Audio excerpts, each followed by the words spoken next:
close to home. Imagine getting an unexpected bill from your child's school, and it's not for extra sports or music classes, but to pay off a massive VAT liability. That's the warning that's coming from South Africa's independent schools right now. There's a proposed change to VAT rules, which could see private schools across South Africa deregistered from the VAT system. Now, what does that mean? Well, it means no more VAT refunds on expenses like classrooms, transport, security, catering, and suddenly millions of rands in costs are shifted directly into parents in the form of school fees. Schools are warning that they could be forced to hike fees, cut back on scholarships, and even stall development projects.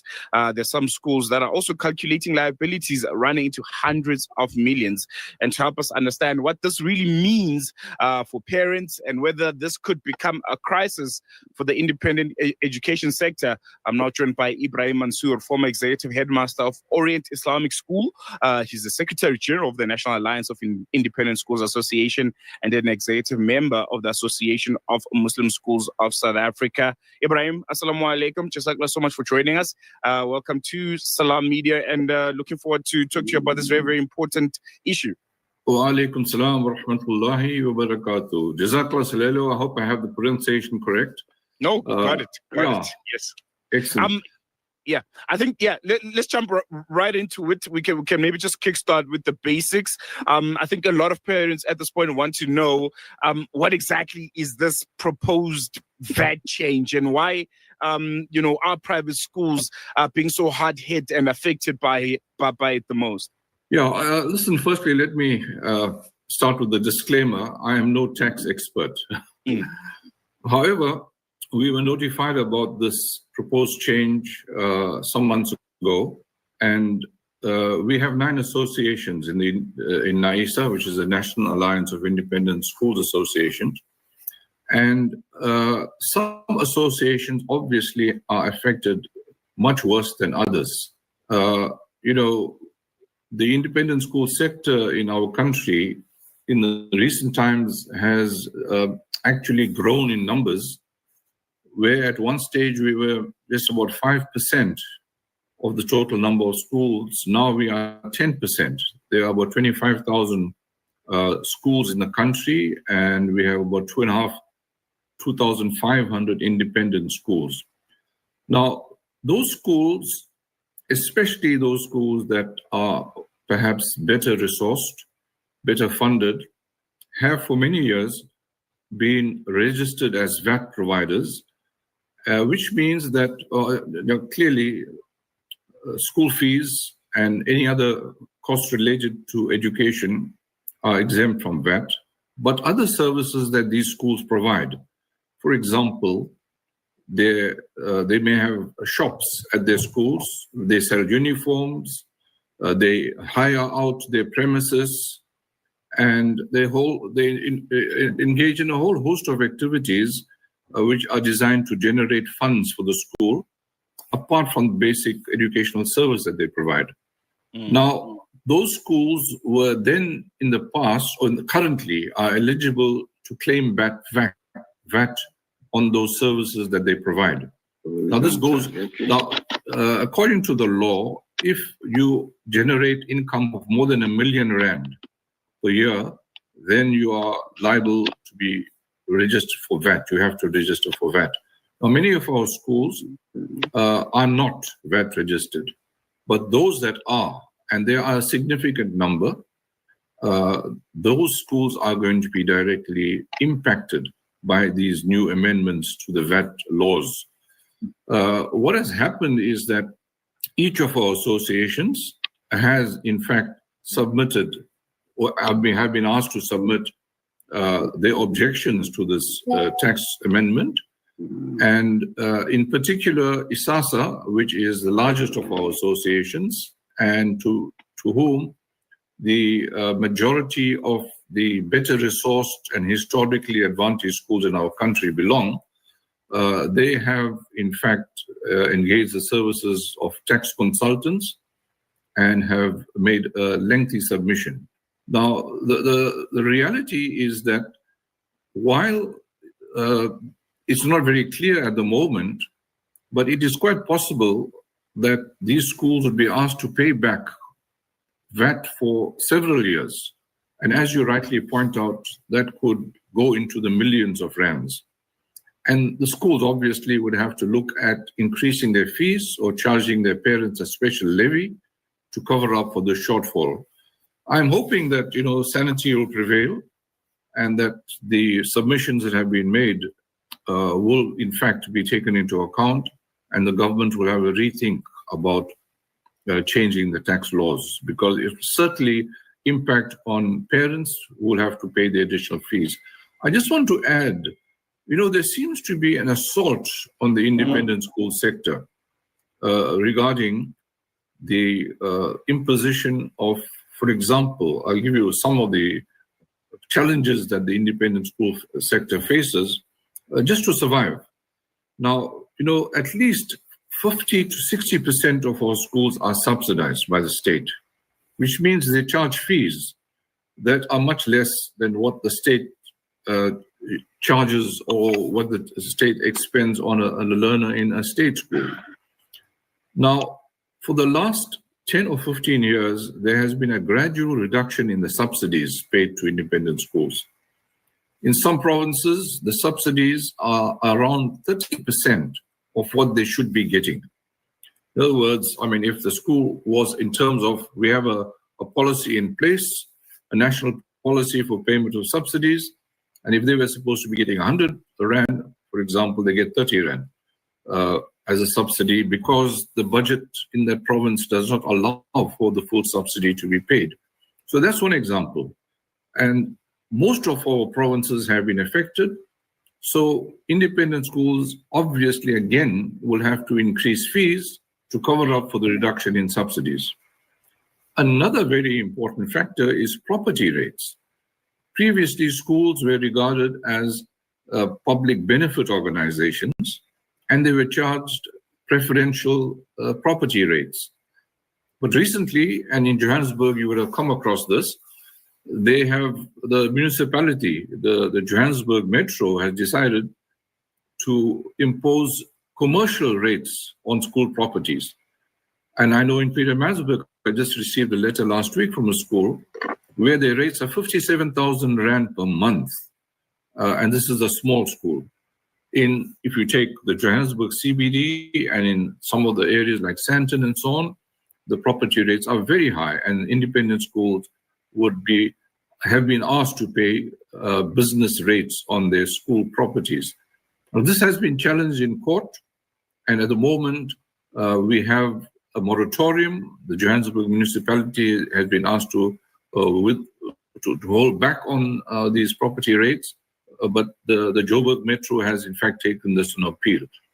That's one example. Two examples I've given you. In addition to the VAT, the second issue is the reduction of subsidies. The third issue is property rates. And you'll be very interested to know that other organizations are also climbing on the bandwagon. For example, you have an organization called SAMRO, which is a South African music rights organization. And they have, for the last 7 or 8 years, been asking us to pay a levy on music that is used by schools. And not only that, but even the South African Film Producers Association has come on and said that if you use any film or video, etc., you must pay some kind of royalty to our organization. So just to emphasize that, the independent school sector is under a great deal of financial strain. And let's hope this VAT registration issue, of course, let's hope that this does not come to pass. But the reality is that the school fees are going to increase if it happens. Very, very concerning. And I want to stick on that theme because I'm sure there's a lot of parents that are listening right now. And I think they want to know in the most simplest of terms as they plan for the next year, how quickly could fees increase if this goes through? Are we talking, a small adjustment or, massive hikes that they need to prepare for? No, I would think it would vary from school to school. I don't think that the independent school sector will take this lying down. Obviously, there's going to be massive opposition to it.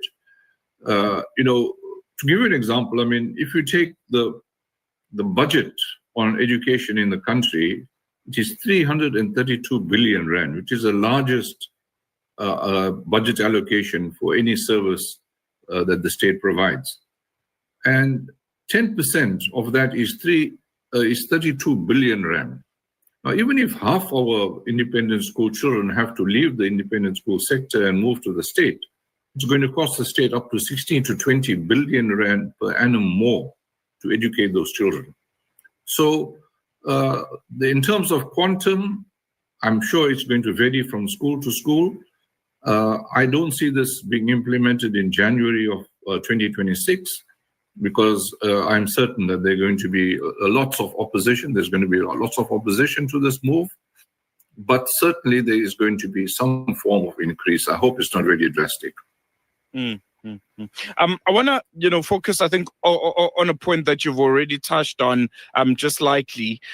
There's often, an assumption here in South Africa that independent schools are only for, a very wealthy minority.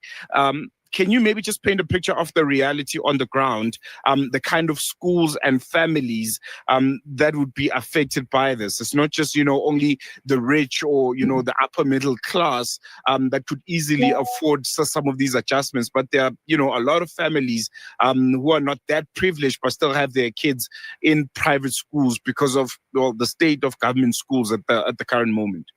Yeah, listen, there is this misconception, and I must tell you that we've had to fight very hard to correct that misconception and the perception, even in government circles, that independent schools are wealthy. The reality is that, as I mentioned earlier, at least 60% of the independent schools in our country are subsidized. And they can be subsidized only if their fees are at a level which is much lower than what is charged by what it costs the state to educate a child. So in terms of demographics, 60% or more of our children in independent schools are from the disadvantaged Black communities. And in addition to, the fact that many of the schools charge very low fees, in some cases no fees at all. We have community organizations that run schools free. There aren't too many, but there are. I know in KZN, for example, there are at least 10 or 15 schools where children are educated absolutely free, and they're given the quality independent education within the ethos that that the parents choose. So there is a significant number of parents. And over and above that, I think you will know that even in the past, in the bad old days of apartheid, Black parents in particular sacrificed a great deal to make sure that the children receive a quality education, and that continues. So even if the man in the street, the working parent, is actually making huge sacrifices to make sure that their children are educated in an environment where they will get quality education within a certain ethos. So it's going to impact everybody. Obviously, I'm not going to talk about the very wealthy schools. Where the school fees, the highest is close to 500,000 rand per year, including boarding. That's the cost of educating a child in one of our top independent schools. But school fees and on average are less than 20,000 rand per year for the schools that service the underprivileged. And even those parents do pay a certain amount, but they will also be expected to pay a little more if all these tax laws and the reduction in subsidies in particular kick in. No, most definitely. And that's something that I can tell you that personally I know of, having working class parents put you into a private school system. It's not everyone is rich. I can guarantee people that. But finally, just for our listeners, what's your message, to parents right now who are listening this morning, who are already stretched by school fees and are probably being concerned about the announcement that was just made? Any words of, trying to calm them down? What should they be preparing for, if anything, as 2026 looms closer? Well, I think, it's a right for every citizen to object. And if there's any movement, any petition, etc., they should actually join and add their voice to the objections to this new system where education is going to become unaffordable to many people. So I think that's the first point. Try to make every effort to object to this new impositions. And then obviously, the community as a whole has to rally together to see what can we do to support our schools. I mean, the fact is that the schools play a huge role in providing quality education. You only have to look at the quality of the matric passes and where those high-flying children come from and where the 100% pass rates come from. You'll notice that there's a lot of effort put into independent schooling. And I think everything has to be done to make sure that as many of our children as possible can be educated in that environment. And of course, an appeal again, we have some benefactors and community organizations that plow millions of rands into subsidizing independent schools, providing zakat and other forms of financial assistance. So we just have to, firstly, as I said, appeal to the community at large to add their voice to the objections. Secondly, to make sure that they galvanize support within the communities to make sure that the schools can continue operating at the level that they do. Most definitely, and also continue, giving scholarships, to children that are from underprivileged families. Ebrahim, we're going to be there for now. We have run out of time, unfortunately, but we'll definitely be keeping in touch with you as the story continues to progress and the updates on the matter. Jazakallah, thank you very much for having me. Listen to something fresh. Listen to Salam Media. You South African, of course. You anxious about the future. We've got you covered. Build on your wealth portfolio with Rendry Jewelers Gold Coin Exchange. Visit us at 151 Stephen Dlamini Road, Musgrave, Durban, or call us on 031-202-4700 for more information. Rendry Jewelers Gold Coin Exchange, your passport to gold investment. When disaster strikes, families lose everything in an instant. Homes destroyed, communities displaced. Hope fades into uncertainty. Our Global Emergency Fund ensures we respond without delay, delivering food, water, shelter, and healthcare to families in need.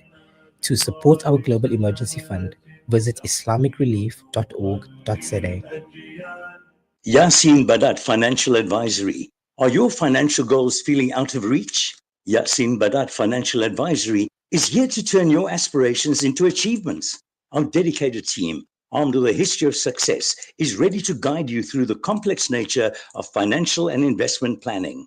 Whether you're a seasoned investor or new to the game, our personalized solutions cater to your unique goals and risk appetite. Trust in our commitment to transparency, integrity, and excellence. Ready to unlock a world of financial freedom? Partner with us today. Call Yasin Badat Financial Advisory at +27 33 346 2071 or visit www.yasinbadat.com. Yasin Badat Financial Advisory, guiding you to financial success. Our brothers and sisters in Palestine are enduring unimaginable hardships. Ashraful Aid teams are on the ground, delivering crucial aid to those in need. But we can't do it alone. Palestine is suffering and they need your help. Your support can make a world of difference.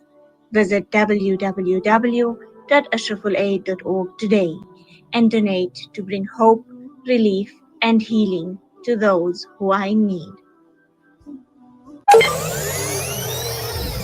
We get various months that symbolizes and aligns with certain things, and this month aligned with lifesavers. In the event of cardiac arrest, in the event of the heart stopping, what does a person do? So this is our main project, alhamdulillah, whereby we teach the CPR, choking, and the recovery position in this month. But not to say only in this month, Maulana, we do it throughout the year, alhamdulillah, but obviously emphasizing this month as to creating an awareness to all our, let's say, organizations, masajid, madaris, and communities out there, alhamdulillah. You know the Quranic ayat, Man ahyaha faka'annama ahyanna jami'a. So, you know, and whoever saves one, it is as if he has saved all of mankind. So we make dua that Allah subhanahu wa ta'ala place in our hearts that we can extend this to communities and individuals out there, because even tonight I can just do a basic CPR lesson, and inshallah everybody will be well aware about it, and would have learned it too, alhamdulillah. In the Quran, Allah subhanahu wa ta'ala says in an amazing ayah that that person who revives a life, it is as if he has revived or saved a whole nation. Salam Media, a global